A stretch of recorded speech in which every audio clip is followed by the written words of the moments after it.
You weren't supposed to notice her. That's what everyone said about Lieutenant Ava Rios, the quiet medic who kept to herself, moving through the base like she was part of the air system, always there, never drawing attention. Until the day the alarms went off and the sky outside the hangar lit up like it was on fire. Before we get into this one, if you agree that true leadership isn't about rank or shouting orders, but about staying steady when everyone else is falling apart, make sure to like and subscribe, because what happened that day proved it in ways no medal ever could. The hangar was usually the safest place on the orbital forward base, a place where transports came in, recruits shuffled out, and the medics quietly patched up the minor scrapes and headaches of soldiers still learning which way to point their rifles. That morning, Ava was restocking the triage bay, antiseptic packs in the top drawer, burn dressings in the second, surgical tape rolled tight in the third. It was the kind of work no one noticed, but she did it the same way every time, precise, methodical, without rushing. Outside, a transport shuttle screeched into the docking clamps, its hull still radiating heat from a hard re-entry. The side ramp dropped with a hydraulic groan, and a fresh unit of recruits spilled out in a mess of mismatched gear and wide eyes. Some tried to look confident, cracking jokes too loud, smacking each other on the shoulders like they were at a sports game instead of walking into a combat zone. Others stayed silent, darting glances at the armed security patrolling the edges of the bay.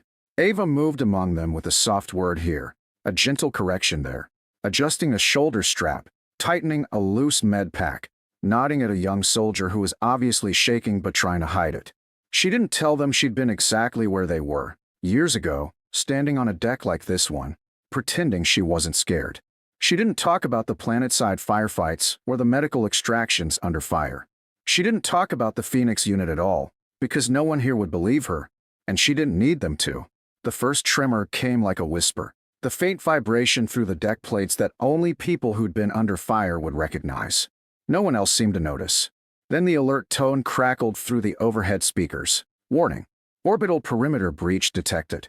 All personnel hold position. Someone cursed. The recruits looked at each other, half confused, half amused, like they thought this was a drill. But Ava had already stopped moving, her head tilted slightly toward the bulkhead, as if she could hear something in the silence that no one else could. The second tremor wasn't a whisper. It was a punch. The deck shuddered. The overhead lights flickered, and somewhere deep in the hangar complex, a klaxon began to wail. The bay doors slammed shut in a hiss of pressure seals, cutting off the view of the black beyond. That was when the panic started. One of the recruits, tall, broad-shouldered, trying too hard, started shouting, telling everyone to gear up, to run to the lockers, to arm themselves, and move before it's too late. His voice ricocheted off the steel walls, feeding the rising noise of boots and gear and voices tripping over each other. In seconds, the orderly space had dissolved into chaos. And then Ava's voice cut through it. Not loud, not sharp, just clear. Stop. Now. It was the kind of voice that made you look before you even realized you turned your head. She stood in the center of the triage bay, one hand on the frame of a rolling stretcher, her eyes scanning every face. You're not going to help anyone by scattering, she said, her tone even. You're going to get yourselves killed. The tall recruit froze mid-step, caught between defiance and the sudden realization that she wasn't panicking. Around him, the others began to still, the noise shrinking back into an uneasy silence. Sit. Breathe. Listen. Her instructions were simple, but they carried a weight that didn't come from her medic's patch or the stripes on her sleeve. It came from somewhere else entirely. As the emergency lights cycled red, the edge of her jacket shifted, and for a moment, a shape glinted under the fabric. A phoenix in flight, wings spread, forged in dark metal. No one spoke, but a few of the older techs in the base stiffened at the sight. The Phoenix unit wasn't supposed to exist anymore. The stories, if you believe them, were about impossible extractions in firestorms, MedEvac drops in hot zones with zero cover, casualty numbers that should have been triple what they were, but somehow weren't. The kind of unit you only called when every other plan had already failed. And if the stories were true, there were only a handful of people who had ever worn that badge. Ava didn't seem to notice the looks. She was already moving again, checking the bay's pressure seals, confirming the med supplies were within reach, assigning the recruits to positions. Not as fighters, but his extra hands for whatever came through that door. One recruit tried to argue, asking why they weren't arming themselves. Ava glanced at him just once, and whatever he saw in her expression made him close his mouth. Another tremor rolled through the deck, heavier this time. Somewhere nearby, the muffled sound of plasma fire thudded against the station's shields. The comms sputtered with static. An officer's voice broke through. All MedEvac routes are suspended. Repeat. MedEvac suspended until hostiles are cleared. Ava paused, her gaze flicking to the wall terminal, not to the open channels, but to a narrow, outdated keypad on the far side.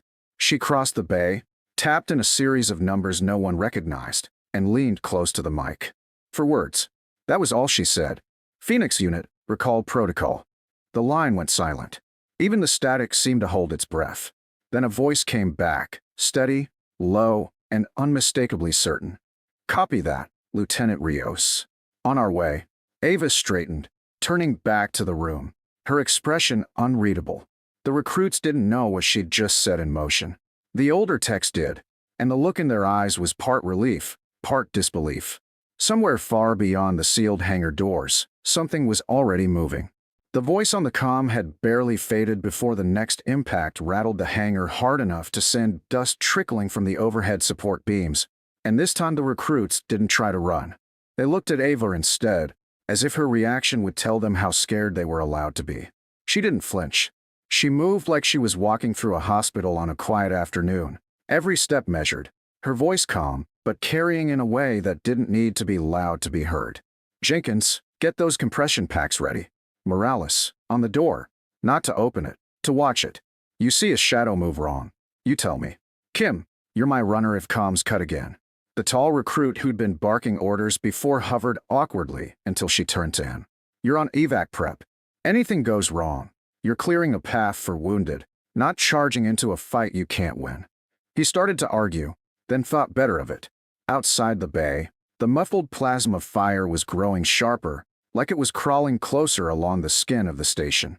The emergency lights cycled faster now, bathing the hangar in alternating red and black, as though the whole room had been dropped into the pulse of a giant, slow-beating heart.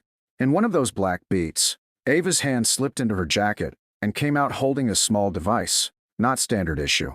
She thumbed a recessed switch, and a tiny beacon light winked to life. No one in the room recognized it, but somewhere out in the void, someone did. The comm crackled again, this time with a low, distorted rumble of engines. Phoenix inbound. 2 mics, came the voice, crisp and certain. The older tech in the corner, a man with grease stains on his sleeves and 3 decades worth of service stripes fading at his cuffs, muttered something under his breath, like a prayer he never thought he'd say again. The recruits shifted uneasily, glancing between each other and the sealed hangar doors. Ava caught their eyes one by one, not lecturing, just grounding them in place with the kind of look that told them she'd been here before and walked out alive. The decks shuddered again, and for the first time a sharp hiss of steam burst from one of the side vents, curling in the dim red light. Ava was already moving toward it, waving one of the techs to cut pressure to the line. She didn't tell them that in a breach this close to the hull, minutes mattered, seconds, if the shields gave. Instead, she spoke in that same level tone, steadying hands that were already starting to shake. We're fine. We've got cover. No one here dies today. They didn't know if she was promising or ordering it, but either way, they believed her. Then came the sound. Not the random pops of enemy fire. This was deeper, more precise, the distinct thrum of vector engines pushing a heavy, armed craft into tight formation. Even through the sealed doors, the recruits felt it in their chests, the way a storm's pressure changes the air before the first drop of rain. One of them, barely 19 and fresh off transport, whispered, "What's Phoenix?" Ava didn't answer. She just kept moving, checking the triage stretchers, her badge glinting every time she turned. Outside, the docking clamps groaned, and a single metallic bang echoed through the hangar, the unmistakable sound of a boarding lock sealing into place. The voice on comm came through again, closer this time. "Phoenix unit, breach clear." Proceeding in. A split second later, the hangar doors hissed open just enough for 6 figures to slip inside. They weren't wearing standard issue either. Matte black armor traced with the faint burn marks of too many close calls. Helmets marked with the same winged emblem Ava wore. The one in front removed his helmet first, revealing a weathered face cut by a scar down his jaw and eyes that lit up the second they landed on her. "Didn't think you'd ever run that code again," he said, his voice low but carrying. Ava gave him the barest of nods. "Didn't think I'd have to." The recruits stared, the tension in the air splitting between awe and confusion as the black armored team moved with terrifying precision, sweeping the hangar's blind corners, securing every approach. One of them knelt by the bulkhead vent and plugged a diagnostic scanner into the panel without being told. Another rolled a portable shield generator toward the outer hatch and powered it up with a low hum that made the deck vibrate. The man with the scar turned back to Ava. "Two wounded outside the perimeter. Hostiles between here and the MedEvac corridor." Ava didn't hesitate. "You hold the line. I'll bring them in." A murmur rose from the recruits. A medic volunteering to cross a hot zone alone made no sense to them. But to the black-armored Phoenix team, it was no surprise at all. The scarred man didn't argue, just handed her a wrist comm synced to their channel. "You've got 4 minutes before the next flare cycle. After that, shields will drop." She slid it on, already moving toward the half-open bulkhead door, her silhouette cutting through the red light like a blade. And in that moment, even the ones who doubted her understood. This wasn't just a medic. This was someone who had been forged in the middle of chaos, someone who had already decided that her safety came after everyone else's. As the door sealed behind her, the youngest recruit whispered to no one in particular, "She's not coming back the same." The older tech glanced at him, eyes still fixed on the closed door. "Kid, she's not coming back unless she's bringing them with her." The door sealed Ava into the dim, narrow access corridor. The hum of the station's shield generators throbbing faintly through the walls like a second heartbeat. The air was warmer here, tinged with the acrid scent of overheated circuitry and scorched metal, and somewhere beyond the next hatch, the faint blue-white flash of plasma fire pulsed against the darkness. She moved quickly, low to the deck, her medpack slung tight against her back, eyes flicking between the faint glow of the floor lights and the shadows shifting along the far end. The comm on her wrist crackled.